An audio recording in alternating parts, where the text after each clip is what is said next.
Hello students, आप लोगों का बेटा क्लासेस काफ़ी लेट हो गई कोरोना की वजह से, लेकिन फिर भी अपन जो है उसको रिकवर करने की कोशिश करेंगे। तो जब तक अपनी क्लासेस चालू नहीं होती हैं तब तक अपन जो है वीडियो के माध्यम से आप लोगों को पढ़ा रहे हैं। तो इसमें बेटा आपका केमिस्ट्री का जो पहला चैप्टर है ठोस अवस्था,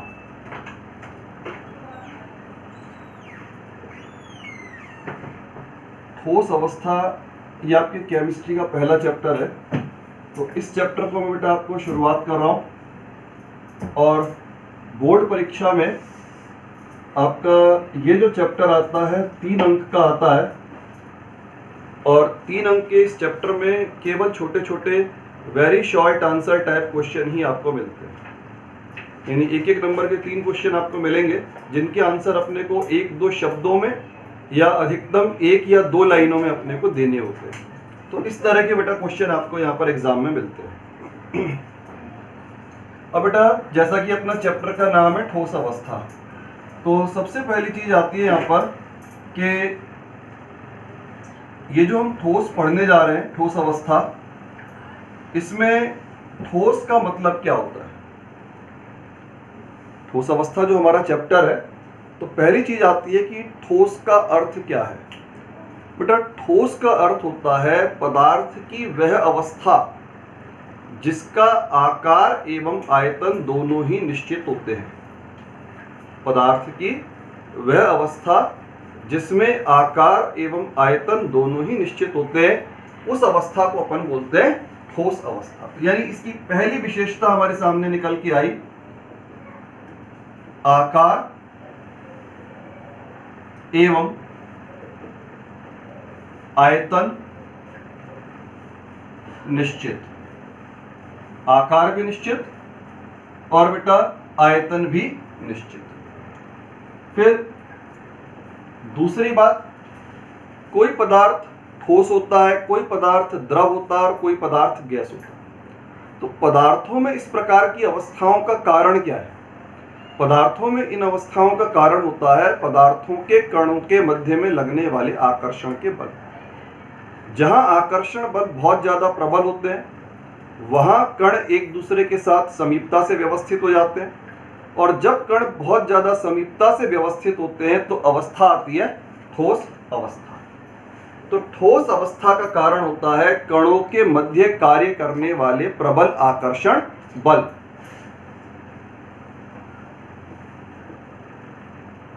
कणों के मध्य प्रबल आकर्षण बल,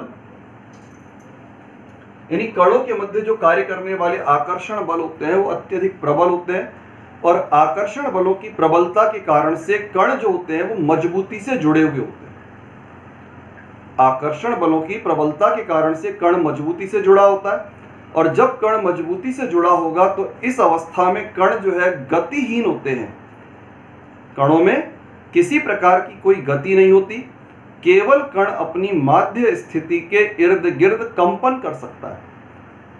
कणों में प्रबल आकर्षण बल के कारण किसी प्रकार की गति नहीं होगी, लेकिन कण जो है अपनी ऊर्जा के प्रभाव से अपनी माध्य स्थिति के इर्द गिर्द कंपन जरूर करता है। कण गतिहीन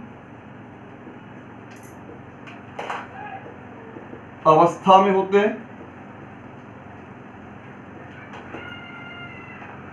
और बेटा कणों के गतिहीन होने के कारण से ही इनका आकार और आयतन दोनों ही निश्चित होता है।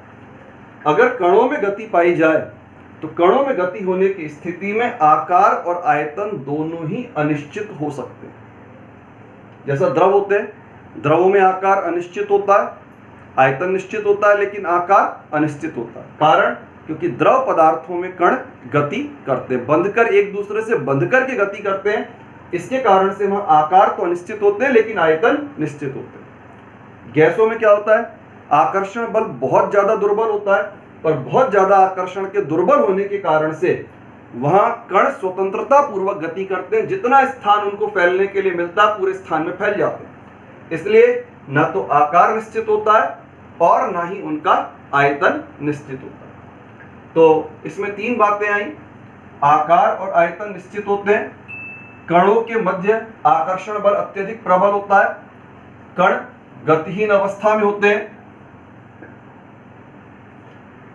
कण निकटतम रूप से व्यवस्थित रहते हैं। क्योंकि आकर्षण बहुत ज्यादा है, तो आकर्षण ज्यादा होगा तो कण कैसे होंगे, एक दूसरे के अत्यधिक पास पास होंगे, यानी कण जो है निकटतम रूप में व्यवस्थित पाए जाते हैं।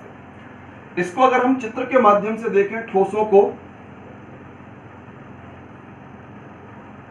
ठोस, द्रव और गैस तीनों अवस्थाओं का अपन एक तुलनात्मक अध्ययन यहां पर देख रहे हैं।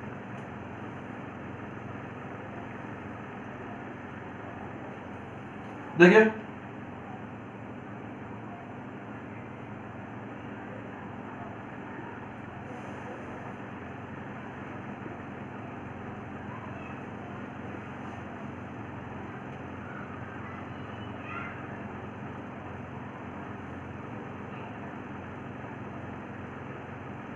एक स्थिति है,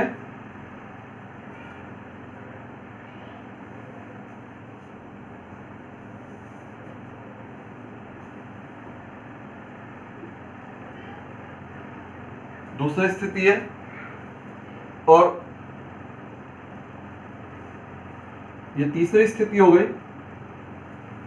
तो आप देख करके बड़े आराम से यहां पर जो है अनुमान लगा सकते हैं कि पहली स्थिति जो होगी वो ठोस होगी, दूसरी स्थिति होगी आपकी द्रव, और तीसरी स्थिति होगी गैस।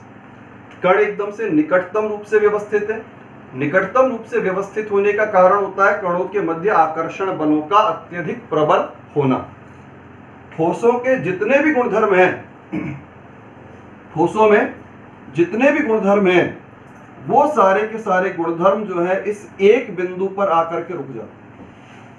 यानी सभी गुणधर्मों का संबंध कहीं ना कहीं किसी ना किसी रूप में कणों के आकर्षण बलों के द्वारा होता है। आकर्षण बलों के अत्यधिक प्रबल होने के कारण से ही आकार आयतन निश्चित होता है। कण गतिहीन अवस्था में होते हैं, कण निकटतम रूप में व्यवस्थित रहते हैं। इसके बाद में बेटा पांचवा बिंदु आता है इसका, ठोसों का घनत्व उच्च होता है। बेटा घनत्व का अर्थ क्या है? देखिए घनत्व जो है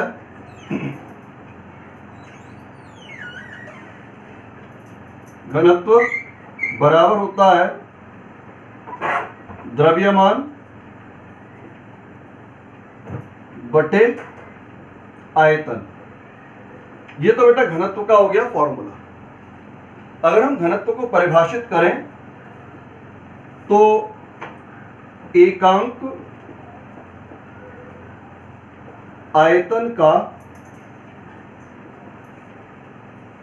द्रव्यमान, एकांक आयतन के द्रव्यमान को घनत्व कहा जाता है। एकांक आयतन अर्थात 1 घन सेंटीमीटर, 1 घन मीटर, ये आपका एकांक आयतन का मतलब है। अब जैसे हम इसको ये मान के चलें कि ये आपका 1 घन सेंटीमीटर है, ये भी 1 घन सेंटीमीटर है, और ये भी आपका 1 घन सेंटीमीटर है। एक ही पदार्थ की 3 अलग अलग अवस्थाएं आप देख रहे हैं। तो अगर अपन घनत्व की बात करते हैं तो ठोस का घनत्व जो होगा वो उच्च होगा। कारण क्या दिख रहा है? इसका कारण है, अपन परिभाषा के अनुसार अगर देखें तो एकांक आयतन का द्रव्यमान। इस एकांक आयतन में कणों की संख्या द्रव से भी ज्यादा है, गैस से भी ज्यादा है। जब कणों की संख्या ज्यादा होगी तो द्रव्यमान अपने आप ही बढ़ जाएगा। तो एकांक आयतन का द्रव्यमान या इकाई आयतन का द्रव्यमान ठोस में सर्वाधिक होगा, जिसके कारण से ठोस का घनत्व जो होता है वो सर्वाधिक पाया जाता है। द्रवों से भी ज्यादा होता है और गैसों की तुलना में भी ज्यादा होता है। इसके अलावा एक गुण और भी होता है, ठोस, असंपीड्य,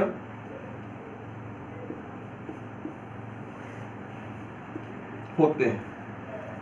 असंपीड्य होने का मतलब होता है ठोस पदार्थों को दबा पाना संभव नहीं होता। जैसे लोहे का एक टुकड़ा लिया जाए और लोहे के टुकड़े के ऊपर अगर अपन प्रेशर लगाएंगे, दाब लगाएंगे, तो दाब के माध्यम से टुकड़े को आसानी से दबाना संभव नहीं। अब ठोसों को दबाना संभव क्यों नहीं है, ठोस असंपीड्य क्यों होते हैं, उसका कारण आप देख रहे हैं, चित्र के माध्यम से दिखाई पड़ रहा है कि कण पहले से ही एकदम से निकट रूप से व्यवस्थित है।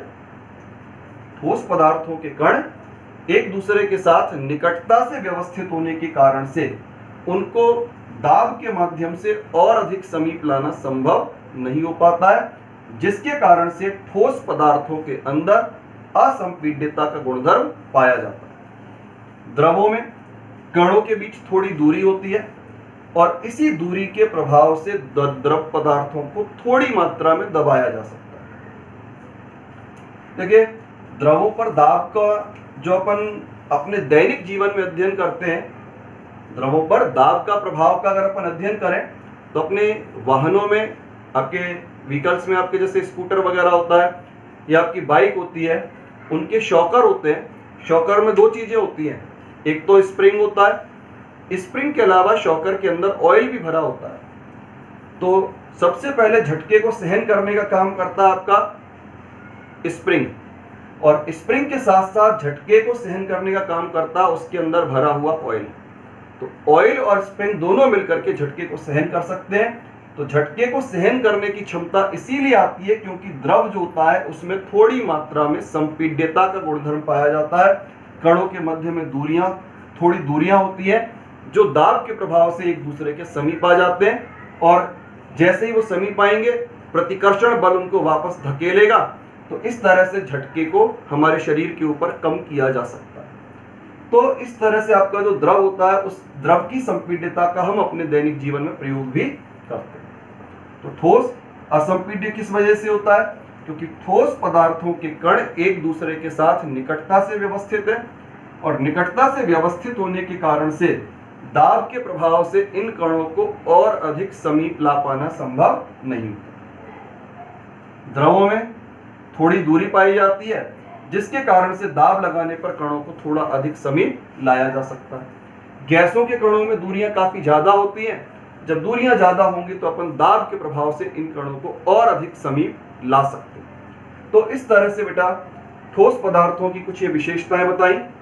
पहली विशेषता जो हमें बाहर से दिखाई पड़ती है, आकार और आयतन दोनों निश्चित होते हैं। कणों के मध्य कार्य करने वाले आकर्षण बल अत्यधिक प्रबल होते हैं। कण गतिहीन अवस्था में पाए जाते हैं। कण निकटतम रूप से व्यवस्थित होते हैं, और ठोसों का घनत्व जो होता है द्रव और गैस दोनों की अपेक्षा अधिक होता है, और ठोस पदार्थ जो होते हैं वो असंपीड्य प्रकृति के होते हैं। तो इस प्रकार से जो है ठोस पदार्थों में कुछ गुणधर्म पाए जाते हैं। अब बेटा इसके बाद में हमारा अगला टॉपिक आता है ठोसों के प्रकार। बेटा ठोस पदार्थों को अपन दो वर्गों में बांटते हैं। पहले तो होते हैं इसके, पहला वर्ग आता है बेटा क्रिस्टलीय ठोस, और दूसरा वर्ग होता है इसका अक्रिस्टलीय ठोस। ठोसों को हमने दो भागों में बांटा, क्रिस्टलीय ठोस और अक्रिस्टलीय ठोस। अब देखिए अपन सबसे पहले देखते हैं यहां पर क्रिस्टलीय ठोस। बेटा क्रिस्टल का अर्थ क्या होता है? क्रिस्टल्स को बेटा अपन बचपन से देखते आ रहे हैं, लेकिन अपन उस पर इतना ध्यान नहीं देते क्रिस्टल है क्या है, लेकिन देखते जरूर अपन उसको बचपन से आ रहे हैं। अपन सभी ने बचपन से चीनी के दाने देखे, तो चीनी जो होती है वो क्रिस्टल है। चीनी के दाने जो होंगे क्रिस्टल का एक उदाहरण होते हैं। नमक जो अपन अपने घरों में काम में लेते हैं, नमक भी एक क्रिस्टलीय पदार्थ होता है। तो क्रिस्टल का अर्थ होता है कोई भी ऐसा ठोस पदार्थ जिसमें कणों की एक निश्चित व्यवस्था होती है और कणों की एक निश्चित व्यवस्था के कारण से एक निश्चित ज्यामिति पाई जाती है। कणों की निश्चित व्यवस्था और उस निश्चित व्यवस्था के कारण से एक निश्चित ज्यामिति का पाया जाना। तो क्रिस्टल की दो प्रमुख विशेषताएं आई। पहली विशेषता हुई कणों की नियमित व्यवस्था, और जब कणों की नियमित व्यवस्था होगी तो उसके कारण से निश्चित ज्यामिति। जैसे मैं अभी आपको चीनी वाला उदाहरण दे रहा था, चीनी के क्रिस्टल अपन जैसे बचपन में देखते आ रहे हैं, बिल्कुल वही की वही ज्यामिति आज तक भी चली आ रही। ज्यामिति में कहीं कोई परिवर्तन नहीं होता। ऐसा जरूर हो सकता है कि अपन कभी मार्केट से चीनी को लेकर आ रहे हैं तो चीनी के दाने छोटे साइज के आ जाएं और कभी चीनी के दाने बड़े साइज के आ जाएं। उनके कणों का आकार जो है छोटा बड़ा हो सकता है, लेकिन ज्यामिति जो होती है, क्रिस्टल की जो ज्यामिति होती है, उसमें कभी भी किसी प्रकार का कोई परिवर्तन नहीं आता। और उसका कारण क्या होता है? ज्यामिति निश्चित होने का कारण होता है कणों की नियमित व्यवस्था। कणों की एक निश्चित प्रकार की व्यवस्था होती है और जब भी कणों की एक निश्चित व्यवस्था होगी तो उससे जो है बनने वाली ज्यामितियां भी निश्चित हो जाती हैं। अब हम क्रिस्टलीय ठोसों के जब गुणों की बात करते हैं तो क्रिस्टलीय पदार्थों में जितने भी गुण आएंगे उन सभी गुणों का संबंध जो है कणों की निश्चित व्यवस्था, कणों की निश्चित व्यवस्था या कणों की नियमित व्यवस्था से होता है। सभी गुणधर्म जो है कहीं ना कहीं किसी ना किसी रूप में इस नियमित व्यवस्था से बंधे हुए रहते हैं। फिर निश्चित गलनांक, जितने भी ठोस होंगे सभी का गलनांक निश्चित होगा। जैसे मान लीजिए कोई ठोस पदार्थ है, उसका हमने गलनांक लिया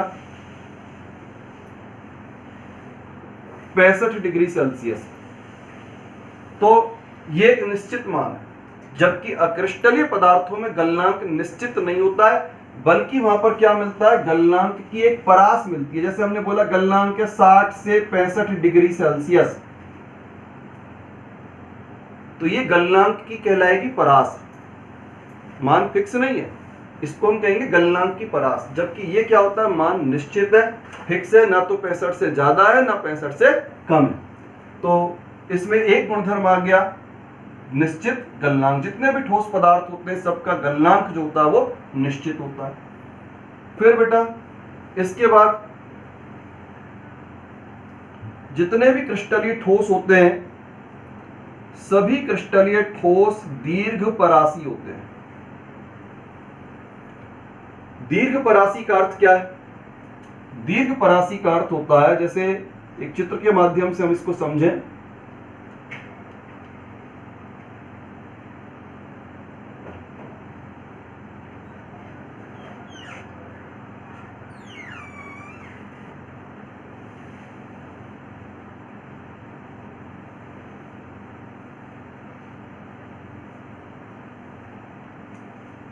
आप देख रहे हैं यहां पर कणों की एक निश्चित प्रकार की व्यवस्था दिखाई पड़ रही है। तो कणों की जो निश्चित व्यवस्था एक छोटे क्षेत्र में होती है, कणों की जो निश्चित व्यवस्था एक छोटे क्षेत्र में होती है, अगर कणों की वही निश्चित व्यवस्था संपूर्ण पदार्थ में दोहराई जाए, निश्चित व्यवस्था जो एक छोटे क्षेत्र में पाई जाती है वही निश्चित व्यवस्था अगर संपूर्ण पदार्थ में दोहराई जाती है तो इस गुणधर्म को हम नाम देते हैं दीर्घपरासी गुणधर्म।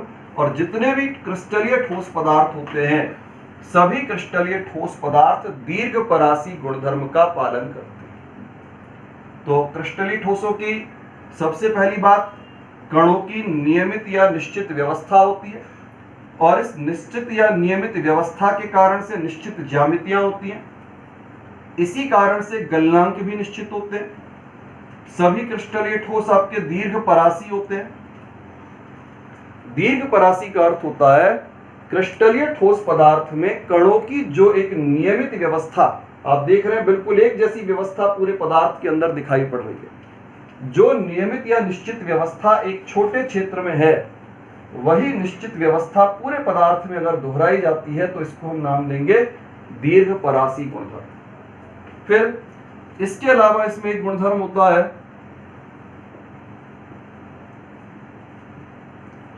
स्पष्ट विदलन। स्पष्ट विदलन में विदलन का अर्थ होता है काटना। अगर किसी भी क्रिस्टलीय ठोस पदार्थ को किसी तेज धार वाले औजार से काटा जाए तो काटने पर कटी हुई सतह सदैव चिकनी और चमकदार आती है। अगर कटी हुई सतह जो है चिकनी एवं चमकदार प्राप्त हो तो इस गुणधर्म को नाम दिया जाता है स्पष्ट विदलन। जितने भी क्रिस्टलीय पदार्थ हैं, सभी क्रिस्टलीय पदार्थों में क्रिस्टल को काटे जाने पर उसका कटा हुआ भाग नियमित एवं चमकदार आएगा और गुणधर्म कहलाता है इस गुणधर्म को हम नाम देते हैं यहाँ पर स्पष्ट विदलन। अब बेटा इसका हम एग्जाम्पल देखें। जैसे आपने देखा होगा मकान बनाते समय लोहे की सरियों का प्रयोग होता है। जब लोहे के सरियों को ब्लेड से काटा जाता है, उसके कटर से काटा जाता है, तो सरिये के आप कटे हुए हिस्से को देखें तो कटा हुआ हिस्सा एकदम से चिकना होता है, चमकदार होता है। तो हिस्सा चिकना एवं चमकदार है, मतलब ये स्पष्ट विदलन को प्रदर्शित कर रहा है। और लोहे के टुकड़े में या लोहे के सरिये में जो कटी हुई सतह चिकनी और चमकदार आ रही है, इसका मतलब ये हुआ कि लोहा जो है वो एक क्रिस्टलीय ठोस पदार्थ होगा। जितने भी क्रिस्टलीय पदार्थ होंगे वो सारे के सारे इन्हीं सभी गुणधर्मों का पालन करते हैं। तो स्पष्ट विदलन का मतलब अगर हम किसी क्रिस्टलीय पदार्थ को काटें तो कटी हुई सतह अगर चिकनी और चमकदार प्राप्त होती है तो गुणधर्म कहलाता है उसका स्पष्ट विदलन। फिर इसके बाद में बेटा एक गुणधर्म और आता है इनमें, विषम दैशिकता।